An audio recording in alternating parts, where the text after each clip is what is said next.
Hey there, Nicole here with video 4 of 4 of our technical quality audit for the DFY SEO campaign setup. This time we're going to be looking at this PQRG audit. This is going to be your quality audit for your site, like that. And we're also going to look at how the site audit conclusion sheet is created. So from here, we want to start and just go down this list. So purpose of the page is clear. Again, I'm looking at our site, and what I want to look for is usually above the fold, before you start scrolling, do you know what this site is about, what they sell, what they do based on this right here? Obviously, I know what the site is about, but we just want to make sure it's pretty clear. And to me, this is wholesale. And scroll down a little bit. Everything's becoming even more clear as you go down, which is great. It's what you want. So that's good. Next thing we want to look at is the site compliant with your Money Your Life standards or not? Your Money Your Life site. Your Money Your Life site is going to be like lawyers, dentists, doctors, financial, stuff like that primarily. This one is not, so we're just going to click that. It doesn't comply, but it doesn't need to. Is it clear which content is main content and which content is supplemental content? And what that means is your nav bar pretty clear from your main content? And it's not just the nav bar. Supplemental content is going to be items here. It's going to be things that you click through, stuff like that. And it is clear to me that the main content of the site, it's not as much. Most of this is kind of a little bit more supplemental, but the main content of the site is clear.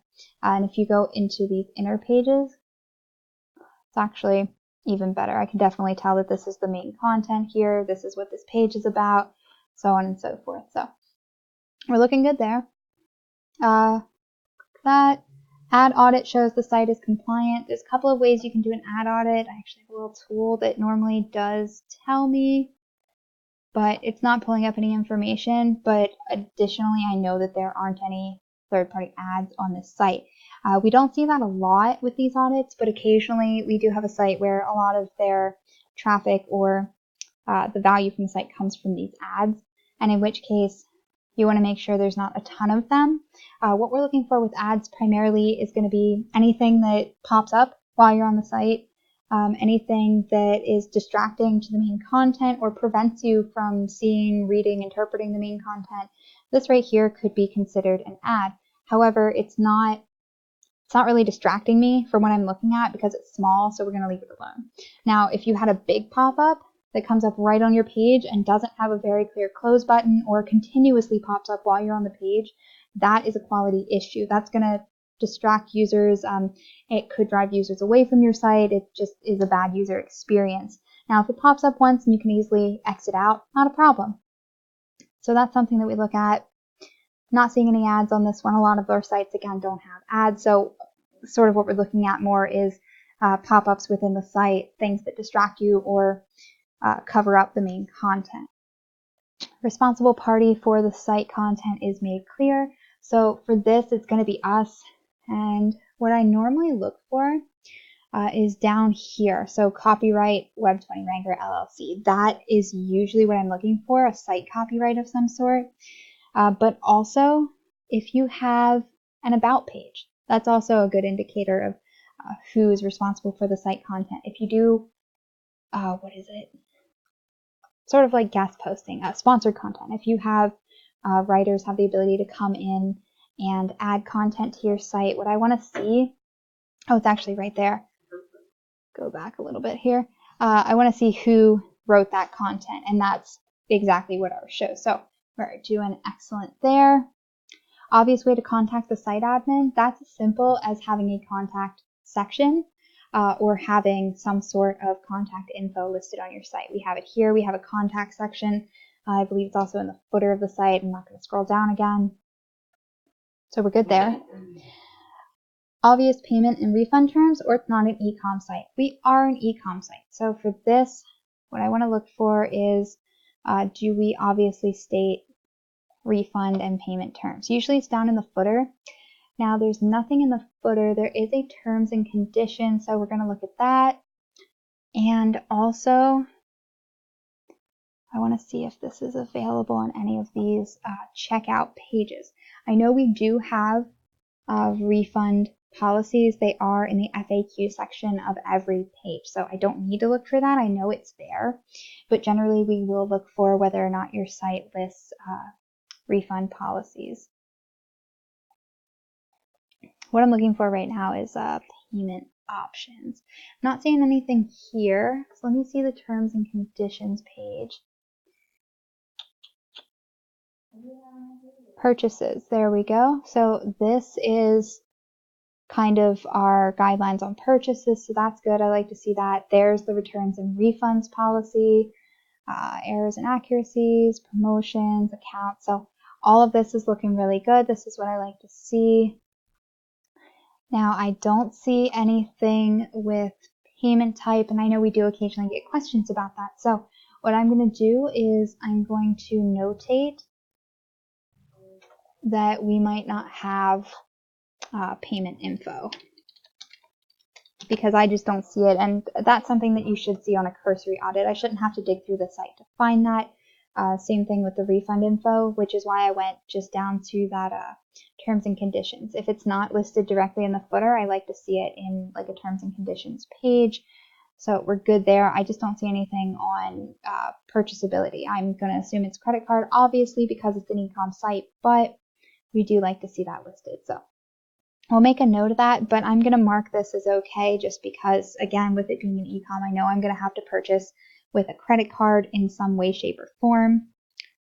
So payment options. So it's kind of self-explanatory, but it could be good to have that as well. Passes off-page reputation audit. For this, what we're looking for is usually brand name reviews or website name reviews.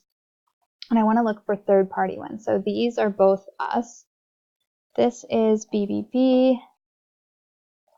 Here's another one. Here's Facebook. Here's some YouTube customer reviews, but these are also ours. They're actually on the site, review testimonials. So I want to look for third-party things. I want to look for Yelp. Here we go. I want to look for BBB because that's actually going to be a separate part of this audit. So BBB, looking good. This is kind of a long review. What I'm looking for really is little reviews. Now this one, there's a B, so we're good there. It's not a negative review. I don't know that we have reviews here. Nope, no reviews here, so we're going to move on from that. Yelp, doesn't look like there's any Yelp input, so nothing there.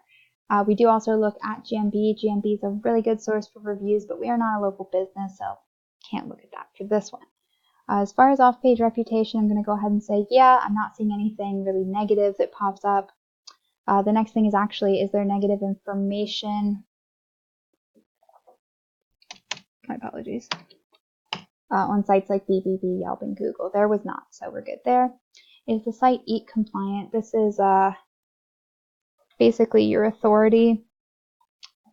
Basically, are you talking about something that you can validly back up? If you're a lawyer and you're talking about changes to laws or just laws in general for a specific state, I want to see credentials. What makes you able to talk about those items? So for us, it's most likely going to be under the About page. And I'm actually looking at two different things here. So first, I'm going to look at credentials for anyone posting to the site. I know our credentials, so I can go ahead and say that that's good. But I want to look and see if that kind of information is listed. And then I also want to say, does the site seem to be basically confident in what it's talking about? And yes, it does. Everything I'm seeing, it's not written, it's not really oblique. It's very straight on. We talk about exactly what we do. We talk about some of the strategies we use in the blog. The blog is also a good indicator on some sites of the authority. So we're talking about, we have a video series where we talk about different SEO things each week. We have these guides and case studies, and basically all of this is telling me that we are a reputable source in the industry, and that's also the good. We're also going to look at the About page. This is our kind of our history. So there's a whole bunch of just great information down in here about the history of our company. Right here is kind of what I'm looking for. We have these specific little bios that talk about the background of each of our employees and what makes them able to be authoritative in this industry. So all good. We're going to move on from there. Site is EAT compliant. It's well written, it's authoritative, and we basically have the experience to back up anything that we're saying on the site. Those are the things we're kind of looking at. Site functions as it should. I've clicked through a whole bunch of the site, and again, I know this site, so we're good there. Things that we look at here, we click through a couple pages. We look at the load speed on a manual review. We're going to look at if we can click through some of these buttons. We're going to look at if there's a video, we'll normally play a video. So these are functioning correctly. I might play a video or two here, see if that works. Go to some of these pages, some of the inner pages. You want to scroll through, make sure everything loads correctly. Click a video, let it play a little bit. Oops. Click through some of these. A good thing with e-com sites is to check if you can put things in your cart, if everything's working there. We have these that do go somewhere. Those are other pages with additional info. All looking good for this site. No hacked or spammy pages. This is something we do in an additional check. We use a security checking platform to kind of just run this through real quick. This also a lot of the time will come up in several of the different audit features. We'll see bad pages. We'll see things that indicate hacking or non-secure sites that should be secure, improper redirects, things like that. So I know from doing the entire rest of the audit, and again from being familiarized with this site, that we are good here. Passes indexation checks. This, we're going to do a site colon search, and we're going to scroll through your pages, and what we're looking for here is if there are pages that are indexed that shouldn't be indexed, such as HTTP versions of the pages, which means the redirects aren't done correctly. Here, this looks like a test page, so I want to see, is this redirected? It is not, so this is actually an issue. I'm going to grab that, and I'm actually just going to paste it right there. I know what that is. I'm going to come back and write that out on the site audit conclusions. All right, so things like category pages or product category pages, generally we don't want those to be indexable. However, this is an e-com site, and we definitely want our product categories to be indexable on an e-com site. So that's cool. We're looking for pages that the URL structure is just not right. We're looking for duplicate pages, pages that are HTTP on an HTTPS site, not redirected properly.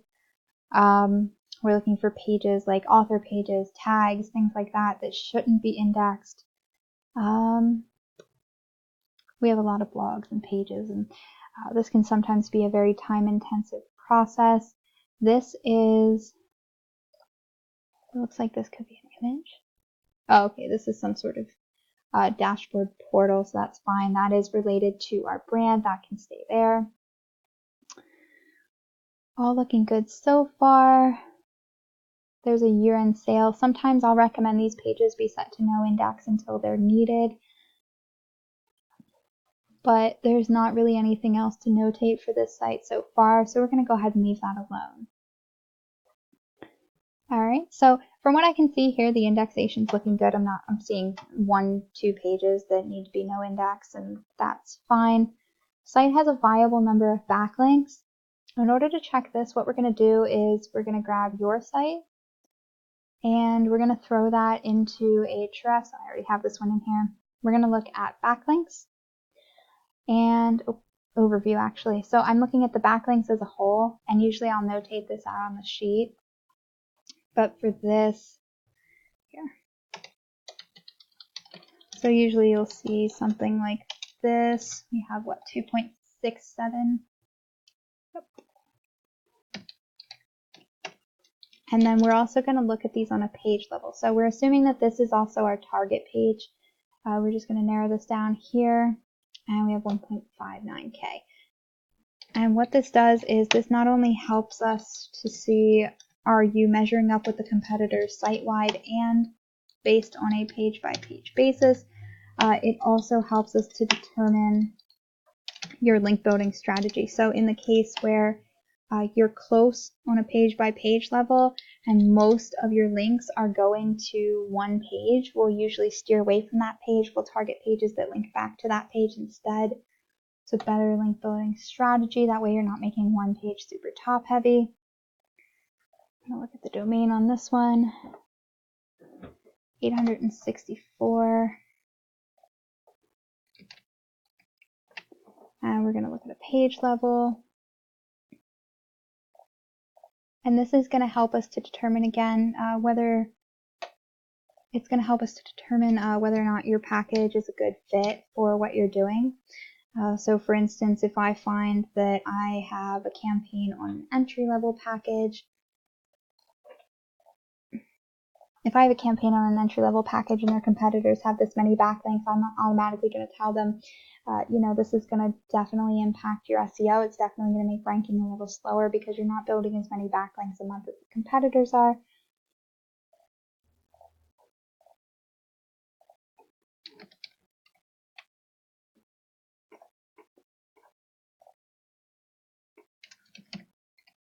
And you can see, of course, our competitors have a ton of backlinks. We do as well, but some of these have been in the industry a little longer. Some of them might just be building more backlinks a month.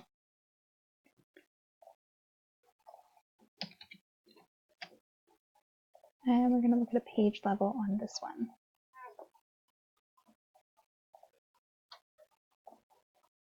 This one's just having some trouble loading, it looks like. There we go.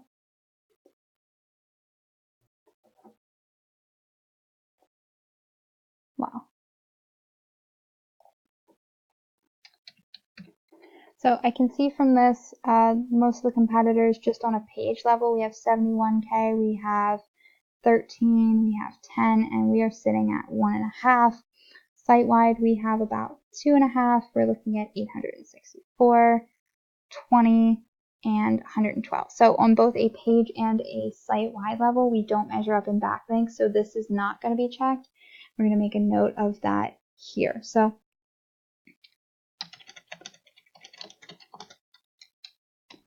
in this case, during our link building strategy, I would notate we can continue building links to the main page. We definitely want to spread them across the site as well. But if this one came through on a mid-level package, I would recommend going for the elite.